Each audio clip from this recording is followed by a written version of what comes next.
Salut tout le monde! Aujourd'hui on se retrouve pour la présentation d'un animé qui a fait beaucoup parler de lui et certains le considèrent comme l'animé de l'année 2016. Il s'agit de Re:Zero Kara Hajimeru Isekai Sekatsu.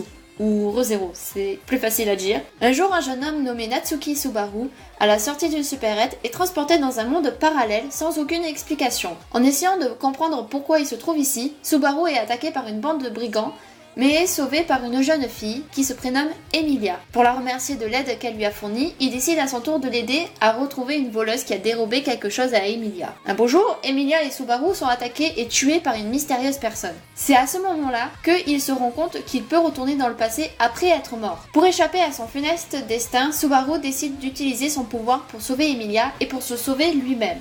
Re:Zero est un animé qui a été diffusé en streaming par Crunchyroll vers début avril et milieu septembre. Celui-ci est licencié en France. Il compte au total 25 épisodes. L'animé est produit par White Fox, qui a aussi fait Steins Gate, je sais pas si je prononce bien, et Akame ga Kill. L'animé est tiré d'un light novel du même nom. Il entre dans les catégories de comédie, drame, fantasy, psychologique, romance et thriller. Attention, je préviens que cet animé est pour un public averti. Alors, mon avis là-dessus est que j'ai bien apprécié cet animé. Au départ, je ne savais pas du tout le résumé de l'histoire, seulement que ça se passait dans un autre univers du style fantastique. Et j'ai été agréablement surprise. Le premier épisode de 40 minutes, je ne l'ai pas du tout vu passer. J'étais à fond dans l'histoire. Mon personnage préféré est sans doute Rem. Elle est tellement mignonne et affectueuse qu'on a très envie de la prendre dans nos bras. Pourquoi pas Ram? Eh bien, c'est parce qu'elle n'est pas si mise en valeur que sa sœur Rem.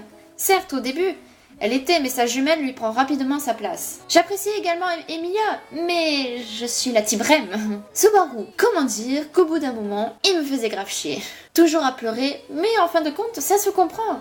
À force de mourir, de ne pas réussir à atteindre son objectif, surtout de garder ce lourd secret en lui, c'est insoutenable. Et il y a en quoi en devenir fou. Bon, ensuite il reprend ses esprits et tout va pour le mieux. Il y a énormément de rebondissements dans cet animé.